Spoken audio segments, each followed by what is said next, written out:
So I will be talking about system safety. And before I start, I will talk a little bit about myself. So as Rafaela already mentioned, I'm co-founder of the Aircraft Certification Channel. I'm also the founder of the Fedel Consulting, that is a company based in Portugal that provides consulting in engineering and aircraft certification and training in aviation. And as a education, my background is a mechanical engineer, and I have a post-graduation in aviation safety and continued worthiness. And professionally, I worked 17 years for Embraer as a propulsion system development engineer, system safety and certification. And after I moved to Mitsubishi Aircraft here in Japan to work with fuel systems first, and after with fuel tank explosion prevention. And as a certification specialist, I worked 9 years as a delegate for ANAC, that's the Brazilian Civil Aviation Authority, and also as certifying staff for the Japanese Civil Aviation Bureau. And besides of that, I also member of some SAE committees, that's the AE5, that for fuel systems, A6 hydraulic systems, A22 fire protection, E40 that's the electrified propulsion systems, and S18 that is the safety committee.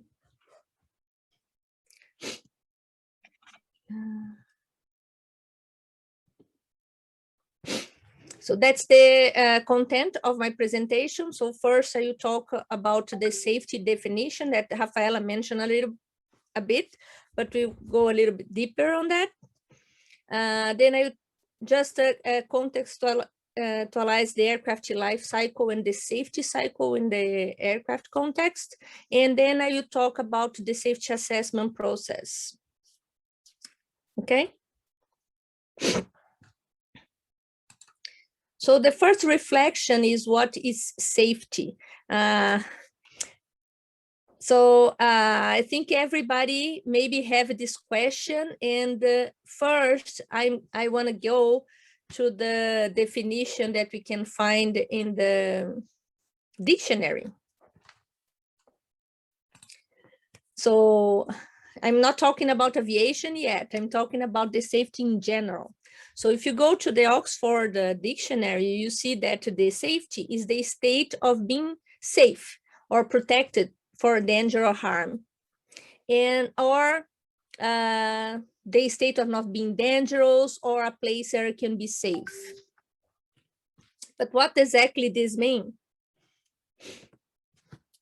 Right? What exactly being safe means is being possible to be protected of all danger or harm. So this is one thing that when we think about this, I will give you an example. I have here the picture. I like to use the traffic as an example because it is a daily life of everybody, right? So in the left side of the screen, you have a very high traffic street. And in the right side, we have a more common neighborhood street.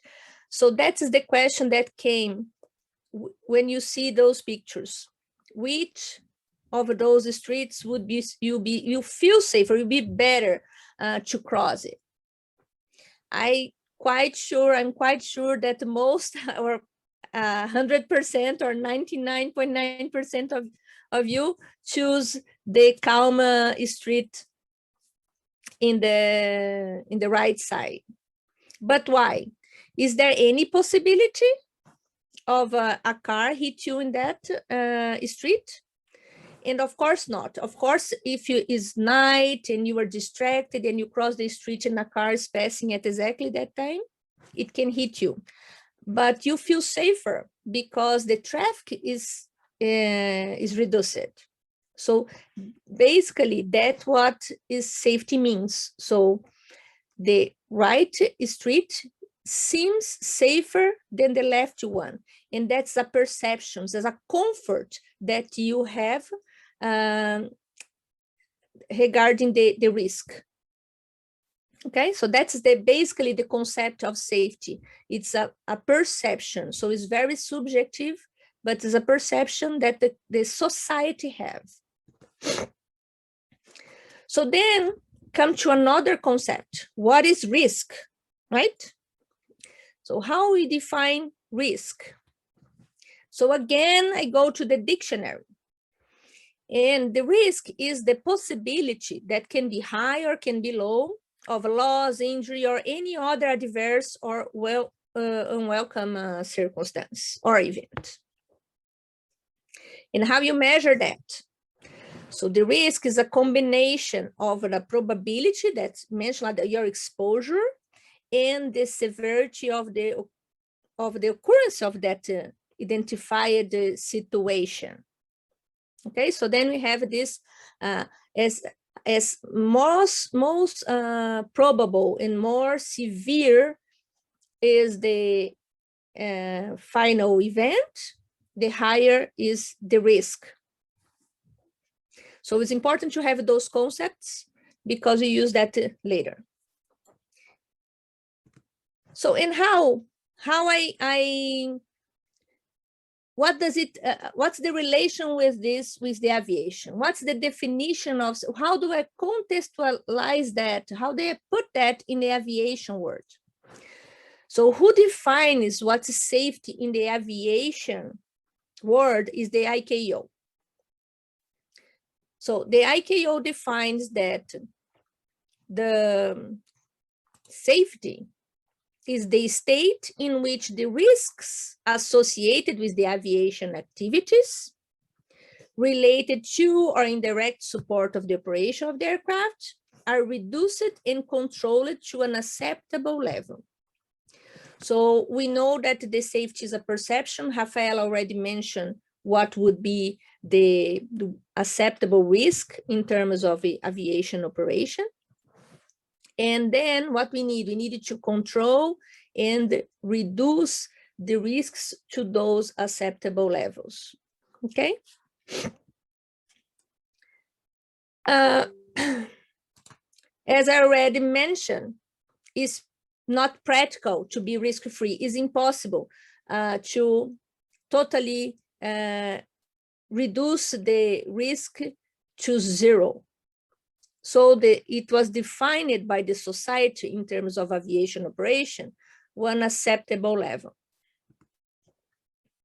And I come back again to that example of the traffic to explain what would be acceptable.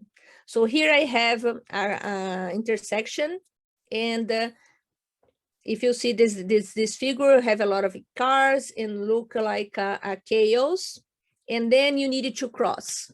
Would you feel safe for that? Probably not. The chances, the probability, the likelihood of you being hit by a car if you try to cross this street probably will be very high. And the consequence of being hit by a car is enormous, right? Is dangerous. You put in danger your life. So we can say that the risk is very high in this case. But if you do some changes in this intersection, such as including cross walks, we can put an island in the middle of the path so that you can wait to cross in the second part. We put traffic lights. The car's flow seems to be more organized, so more controlled, so that the sensation to cross this intersection would be better. So you feel better, you feel more safe to cross this intersection. So this is what would be acceptable level. So you bring a dangerous situation to a level that was considered acceptable. So this is what acceptable risk level, that when you implement prevention and protection means that you reduce or the likelihood or minimize the severity to those acceptable levels by the society. In terms of systems in aviation, what does it mean? We have, you mentioned later what all the things means. So then we have one level that was considered unacceptable, and the level that is the green area in the graph that would be considered acceptable. Those green areas are defined by the certification requirements. Okay, so then we have, you mentioned more about this. So when you have the severity of the failure conditions in the systems, if they are major, minor, hazardous, or catastrophic, then you have an associated probability that would be considered acceptable. That you define this green area, and that are defined by the certification requirements. And now I will talk about the aircraft life cycle versus the safety cycle. So first we have the development process. So during the development process, we have what we call system safety assessment, that a series of techniques that we use to verify the safety of an aircraft. And I will talk more about each part of this process. So we have at first the FHA that we call the functional hazard analysis. And in this part, in this part of the process that we identify the failure conditions and we establish the safety objectives. Moving on a little bit in the development, we do the preliminary safety assessment. In the preliminary safety assessment, we develop some mitigation strategies. So we do a more detailed analysis of the systems that are being designed, and then we define some installation requirements, more detailed requirements for the system development. And at the end, we do the system safety assessment, that is a verification of the compliance. So then we determine, we verify if all the precautions, all the requirements that we defined along the process are accomplished. And this goes up to the type certificate of the airplane, that what Rafaela mentioned. After the certification, the aircraft life cycle continues in what we consider, we call continued airworthiness. And then the safety is not forgotten in this part of the life of the airplane, but the process that are done is not called the safety assessment anymore, it's called the risk assessment. So then in this case, we have a continuous observation and monitoring of the fleet. In any time that unsafe condition happen, or a major failure, an incident, a major failure condition happen, this risk assessment process will identify the root causes, identify the exposure, and you provide like a feedback to the design if necessary. Sometimes it's identified that's an isolated event, and then it's only monitored in the fleet. But when the root cause identified that is a design problem, it will feedback the design, and everything you be evaluated again and corrected. Talking in more details about the safety assessment process, I will talk about the functional hazard analysis. That's where everything begins. So when you have a system, the first thing that you do is identify all the functions of that system or airplane or equipment.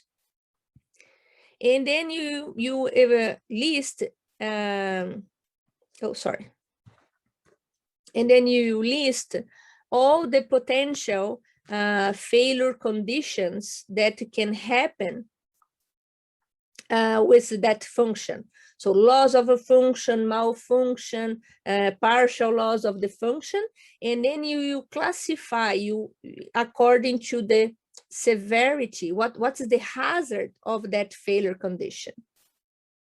And then we have some classifications that are defined by the certification requirements. So you saw that graph that I show in the beginning that mentioned that, if you have a catastrophic failure condition, a hazardous failure condition, but what does it mean? So I will start with the most easy one, that is the no safety effect. And the no safety effect, as the name says, that, okay, we have a function failure or a malfunction, but it doesn't exactly cause any harm, any danger, does not reduce the safety margins. It's just an inconvenience. So an example that I can give to you about that is like, okay, we have an oven failure in the galley. So there's no, you'll not affect the cabin crew, you not affect the pilots, you affect the cabin crew because probably there's some passenger that you'll be upset because doesn't have a warm food, but it doesn't cause harm to the airplane or to the operation to the airplane. So these are failure conditions that are classified as no safety effect.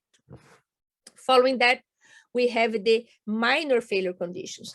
Those are failure conditions that have a slight reduction in the safety margin, but everything foreseen in the manuals. So, okay, the pilot is used with that, and then he will do the changes that he need in the flight plans or in the procedures, but he has time to take decisions. Is nothing, anything that you require immediate action of the pilot. Following that, a little bit more severe, we have the major failure conditions. The major failure conditions are those ones that have a significant reduction in the safety margins, that which means can cause some distress in the occupants. The pilot will be, you face some increase in the workload. They may feel some discomfort. The airplane also may have some reduction in the operational capability, so you may lose some functions at the aircraft level. Those are the failures that are classified as major.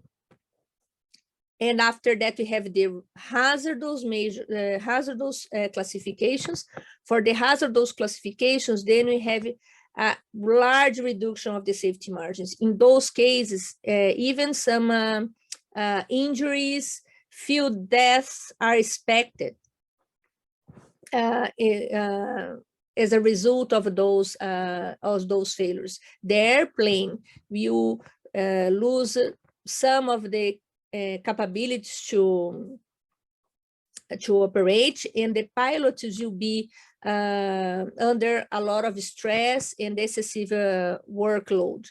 They still can perform the tasks, but sometimes they will take they may take poor decisions. So it's a very stressful condition, the hazardous failure conditions, and that's the reason why some injuries and fatalities are expected.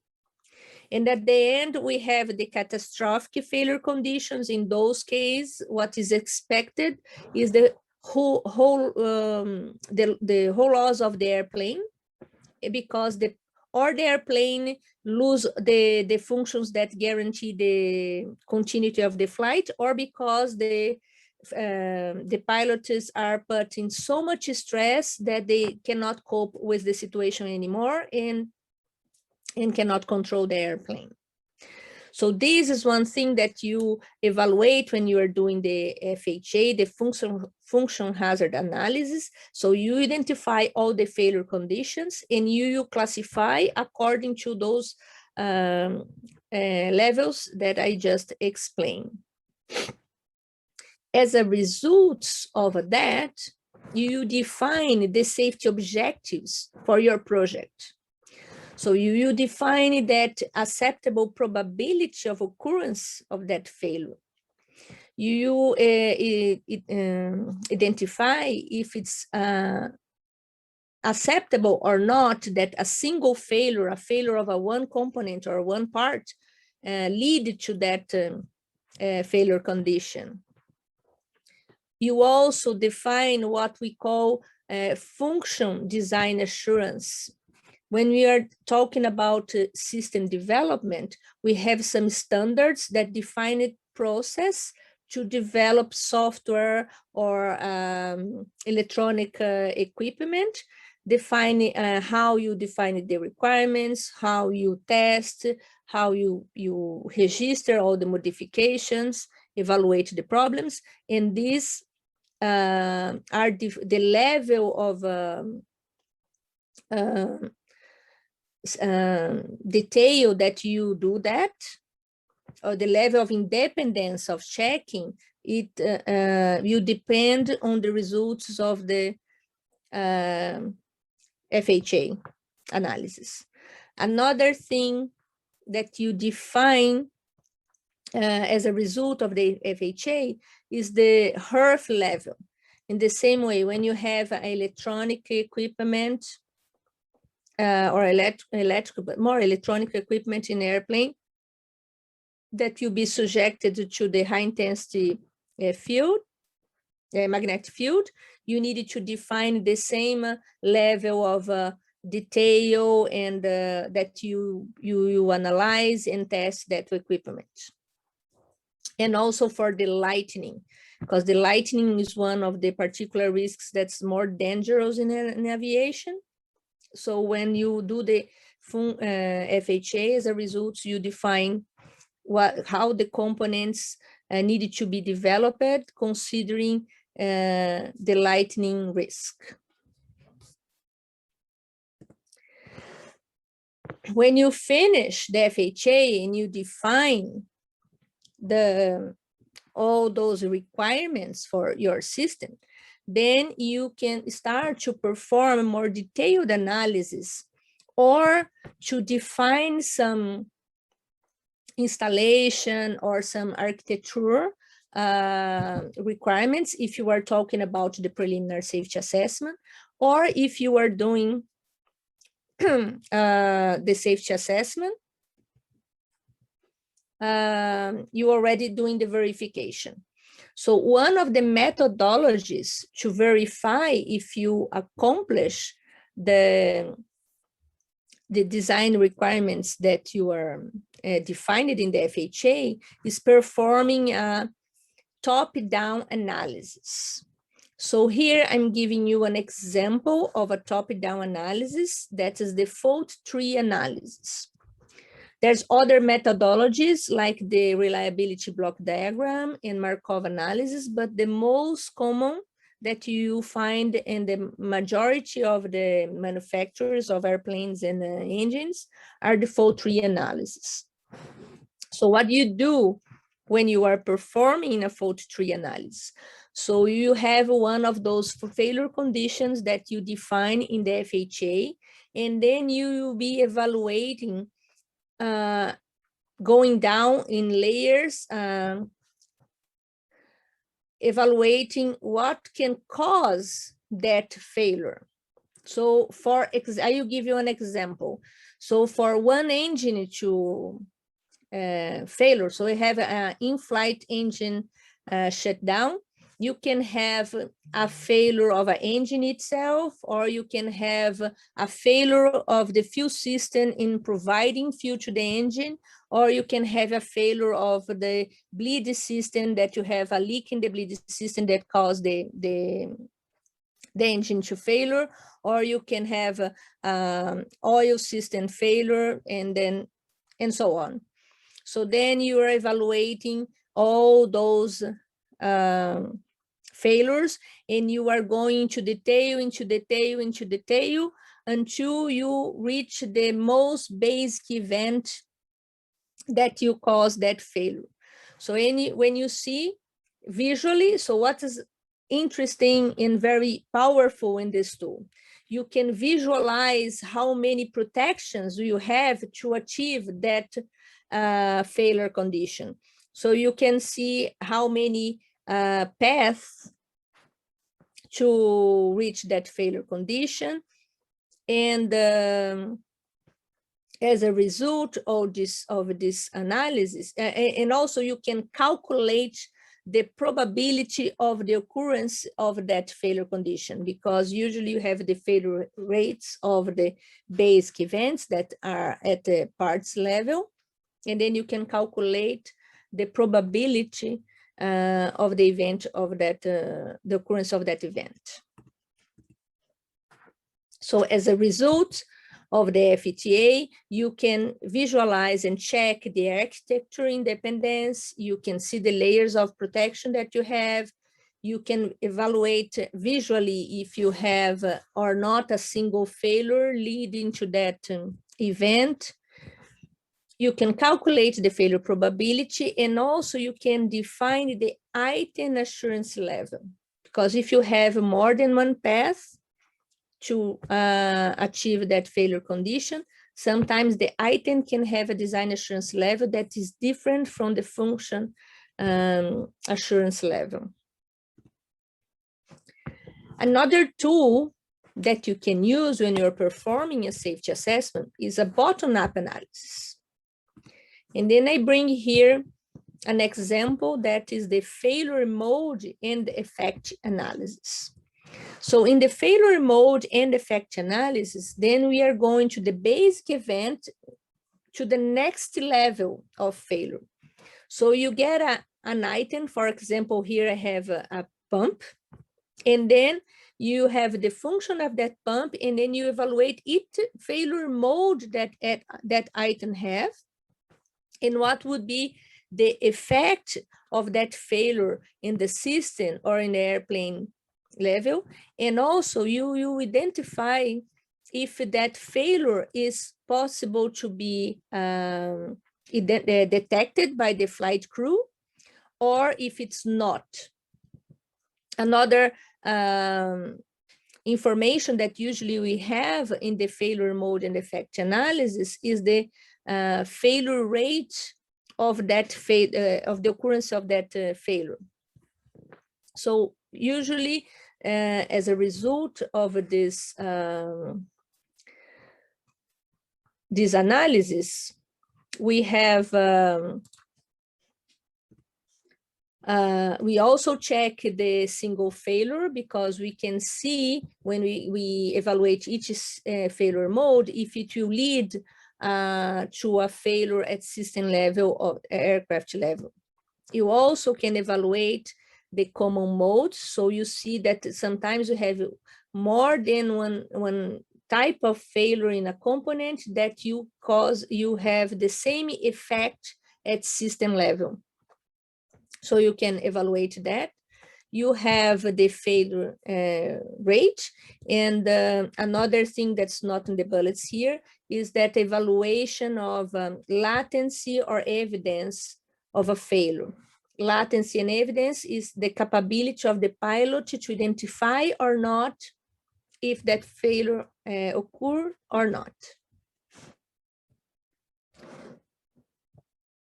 Another methodology that is done when you are doing a safety analysis is what we call common cause analysis. There's several types of common cause analysis. One of the techniques that is used is the zonal analysis. What is the zonal analysis? We divide the airplane in several zones. So here I have an example of these several zones, and then we evaluate in that analysis the installation aspects.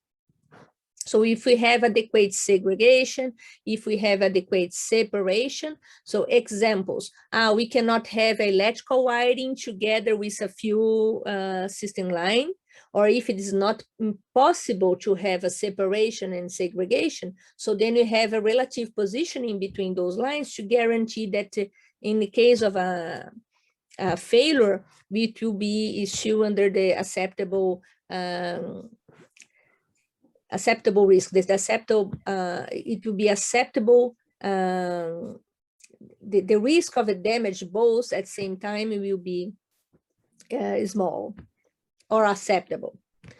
We also verify in the zonal analysis maintenance aspects like accessibility or visibility. So it's very important to have the maintenance personnel involved in the zonal analysis. And during the zonal analysis, sometimes we identify what we call particular risks. Okay, so the particular risks are analyses that are done considering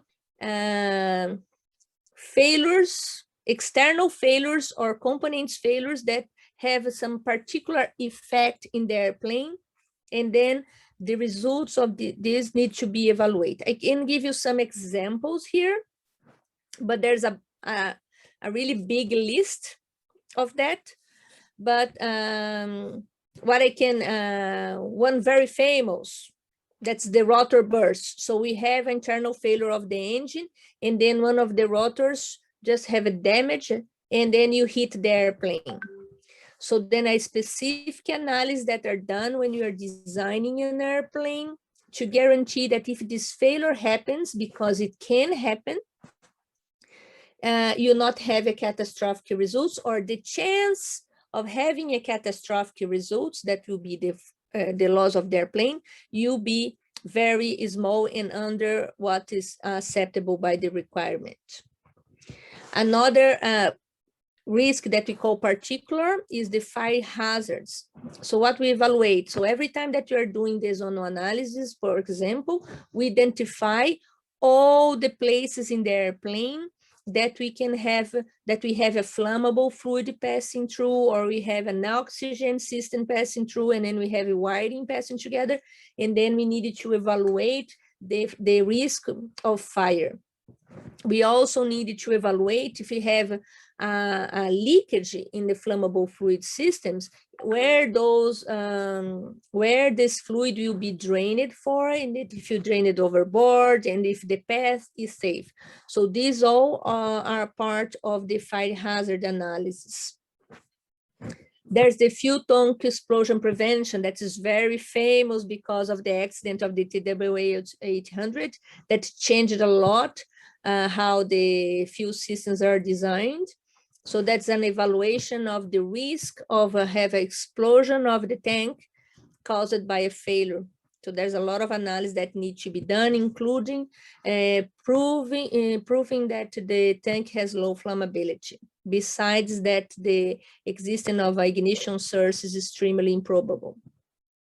And I can start talking a list of that. So the tire burst, the risk of a burst in a tire, and then you need to evaluate if that energy of that air, because it's high pressure, you not damage any components surrounding that.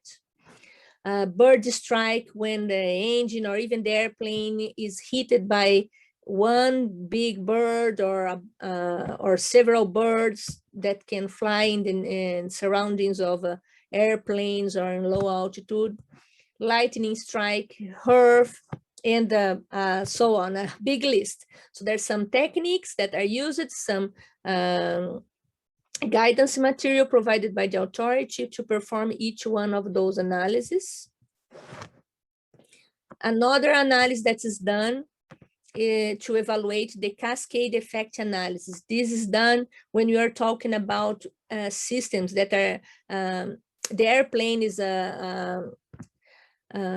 some systems in the airplane provide information and receive information in a circular way. So for example, all the systems are connected with the avionics. All the systems receive electrical power from the electrical distribution system. The engine can affect several systems. So a cascade effect analysis is done to evaluate what happened when one of those systems fail, because sometimes we consider, oh, we lose one display. That's okay, we have other display. But what it will cause with other systems? Maybe this computer that caused the loss of the display provides some information, acquire information from one system, and distribute that information to another system. For example, weight on wheels or some information from the engine, and then that other system you not have that information, and then you fail or declare fail because of that. So this kind of analysis needs to be done to guarantee the safety of the operation. Usually we use to this kind of evaluation what we call iron bird. That is like a airplane that contain all the systems, and on ground is a big laboratory that we can simulate those failures and see what happened. We also can do that with what we call virtual aircraft, that when we have all the control logics model in a software basis like Simulink, and then we simulate the failures and evaluate what happened. We can do that in an avionics rig, that when we have the actual avionics system in a laboratory, and then also we can simulate the failures and see what happened. And that's what we do in the cascade effect analysis. And at the end,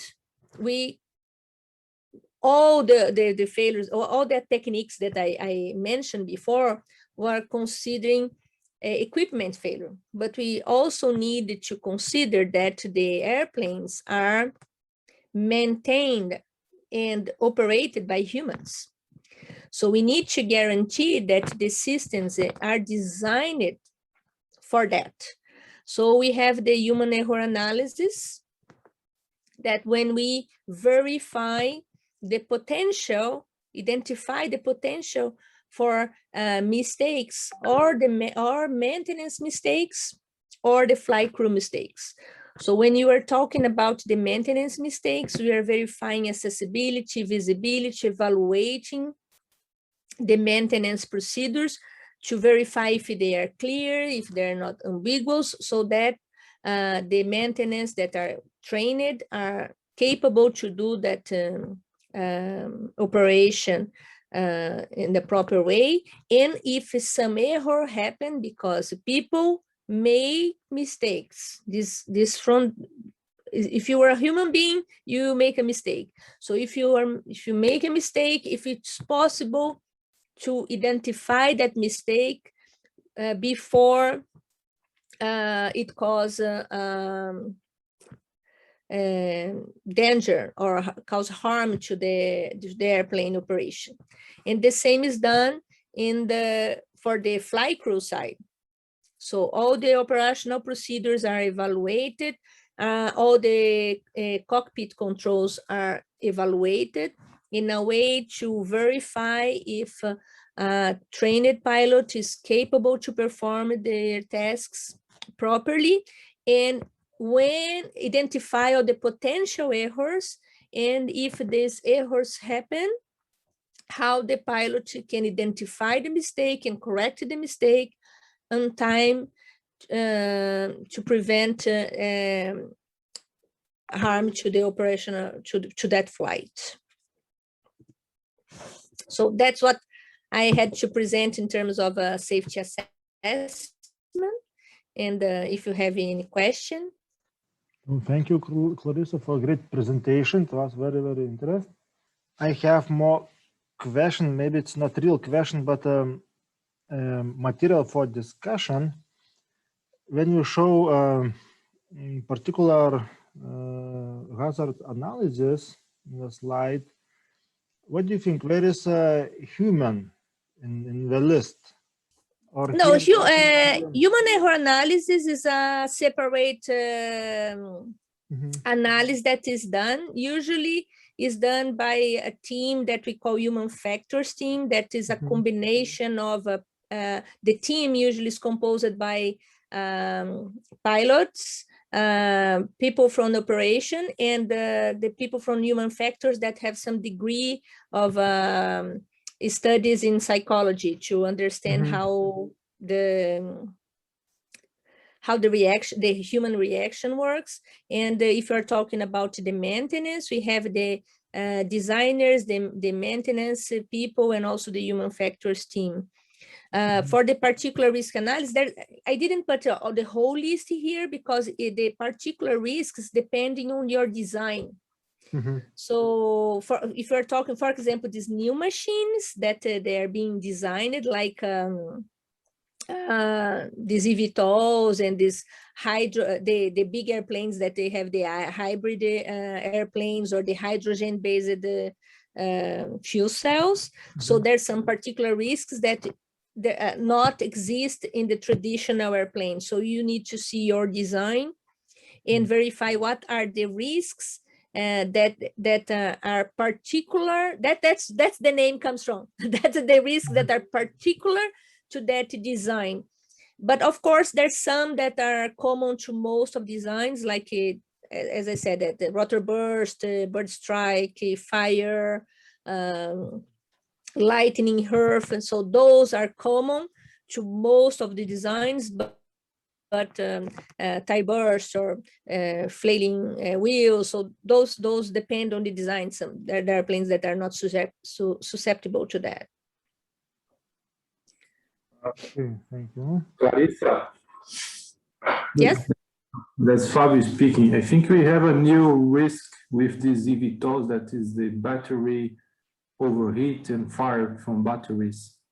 Yeah. Oh, that's nice that you were there, Fabio. Yeah, true. You are not mad at me that I didn't put a bleed duct rupture here, right? That's your expertise. Yeah, you were right.